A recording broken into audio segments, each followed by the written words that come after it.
હાલો બાળકો કેટલા સુધી આવ્યા?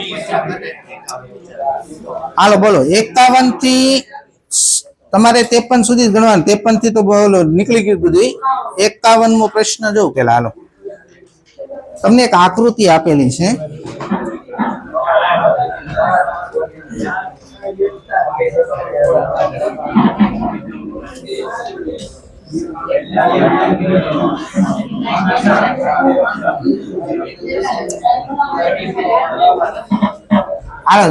આ બે લેમ્પ જોયા, બે એક સરખા,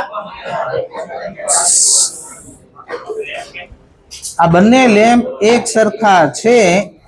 હાલો હવે આ ધ્યાન રાખો બધા. આ કળ છે અહીંયા. તમને એમ કીધું આ કળ હું બંધ કરવામાં આવે તો શું થાય? સાંભળજો. આ લેમ્પ ની આરે ઇન્ડક્ટર જોડ્યું છે, આ લેમ્પ ની આરે અવરોધ જોડેલો છે. ધારો કે લેમ્પ નો અવરોધ R1 છે, ધારો કે કેટલો R1, તો આમાંથી કેટલો કરંટ જાય? આ 20 વોલ્ટ ની બેટરી હોય તો આમાં કરંટ કેમ લખાય? I બરાબર V/R પ્લસ R1. આટલો કરંટ જાય એમાં. આમાંથી કરંટ આટલો જાય એટલે આ વધારે પ્રકાશિત થઈ ગયો. પેલા શરૂઆતમાં પ્રકાશિત થઈ ગયો. આ ઇન્ડક્ટર છે, મેં તમને કાલ જ ઇન્ડક્ટર ભણાવ્યું. ઇન્ડક્ટરમાં પ્રવાહ ધીમે ધીમે વધે. ઇન્ડક્ટર ચાર્જિંગ થાય, પ્રવાહ શું થતો જાય? વધતો જાય. તમને યાદ હોય તો કાલ આપણે સમય મૂકાતા ઇન્ડક્ટર ચાર્જિંગમાં t બરાબર 0 સમય t બરાબર L બાય પ્રવાહ શું થતો જતો. તો આ શું થાય? ધીમે ધીમે પ્રકાશિત થાય, કારણ કે ઇન્ડક્ટર જોડેલું છે.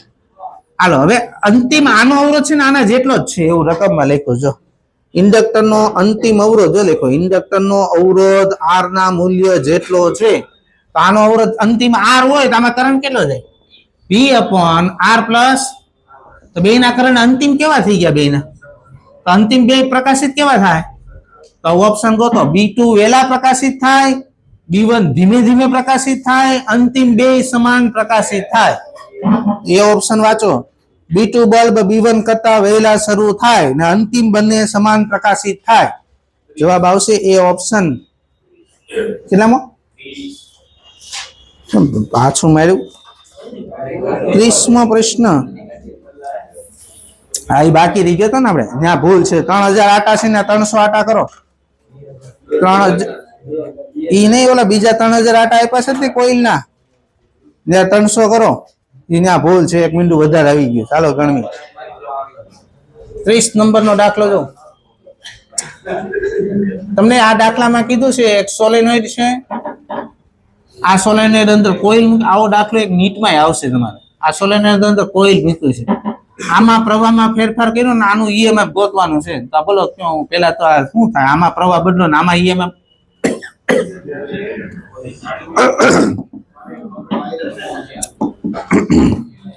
અનન્ય પ્રેરકત્વ થાય ને.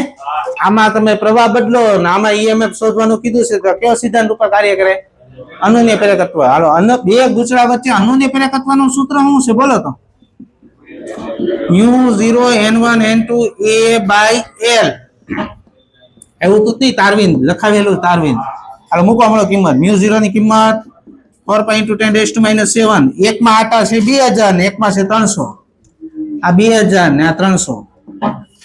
આછેદ આપ્યો તમને 1.2 × 10⁻³ પ્રવાહમાં ફેરફાર કેટલો કર્યો? વાંચો રકમ, વાંચો શું લખ્યું છે.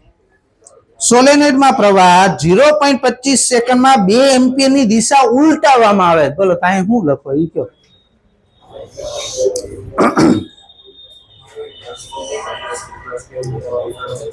હા, 2 એમ્પિયર ની પ્રવાહ દિશા ઉલટાવી. એટલે પેલા 2 એમ્પિયર આમ જતો હતો, પછી 2 એમ્પિયર આમ જાય ઊંધી દિશામાં.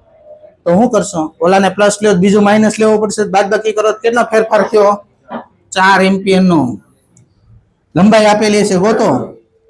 0.3. સમય આપેલો હશે 0.25. હાલો હવે કરો ગણતરી. હાલો 1 2 3 4 5 5 ઘાતામાંથી વહી ગઈ. આની 2 લઈ લો ને હારો, એટલે 7 ઘાત પૂરી થઈ જાય. આ 7 ઘાત ઉડાડ નાખો. આ 3 ને આ 3 ઉડાઈ ગયા. આના 10 હજી વધ્યા છો. એ 10 અહીંયા ગુણી નાખું જાય એટલે 12 થઈ ગયું. આ 12 ચોક 48. અહીંયા ગુણ નાખો. 8π થયું નહીં. આડા 4 ઉપર આવશે ને જી, એટલે ગુણ્યા 4. આ ઘાત કેટલી વિધિ છે? આ વિધિ ને ઘાત 10⁻³ બીજી એક વિધિ છે, બધે ગણી નાખ્યું. ફરીથી એકવાર જો આના આ 3 3 ઉડી ગયા, આના 10 ઉપર એટલે 12. 12 ચોક 48, આ 48 આયરા.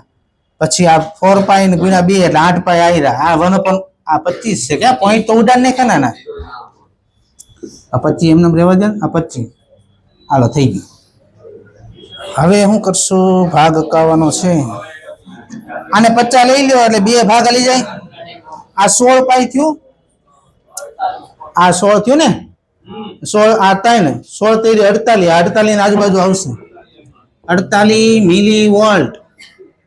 જવાબ એનો આવશે દિલ્હી.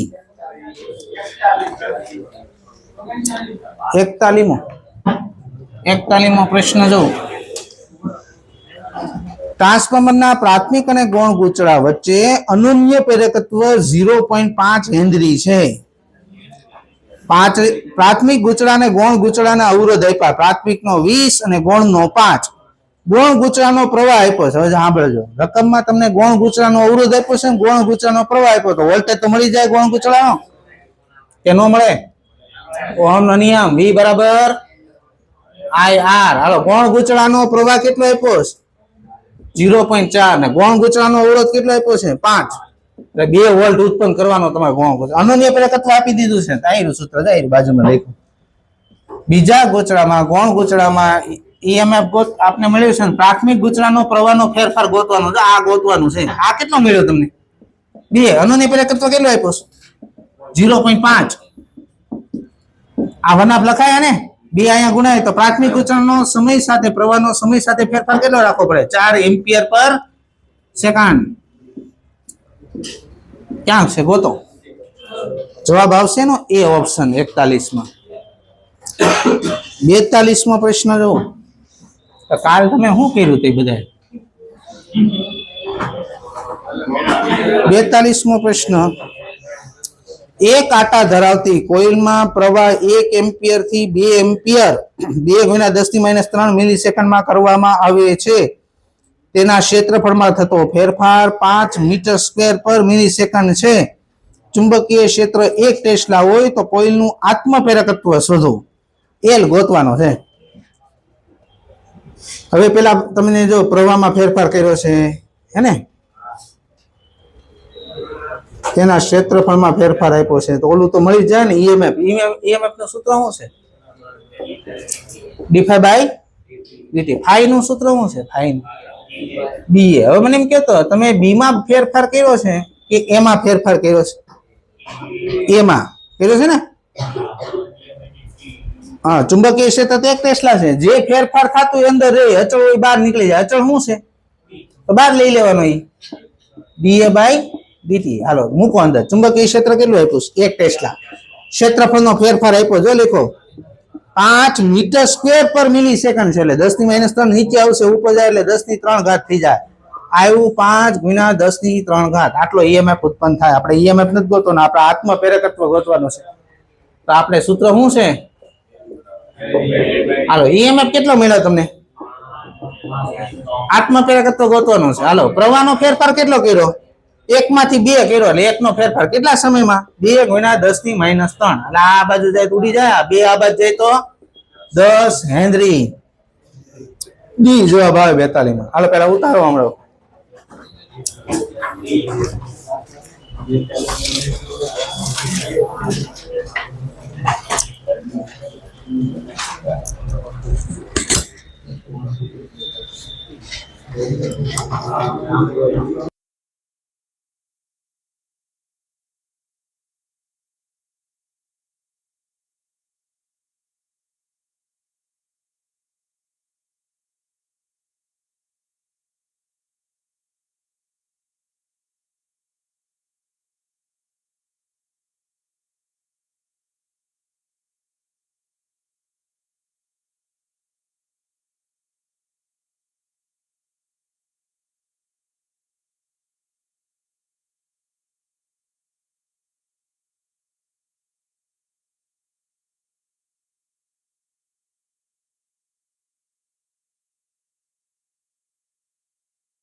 નંબર જો આ 87 નંબરમાં છે ને વાહક તારનું ગૂંચળું ચુંબકીય ક્ષેત્રમાં ફરે છે.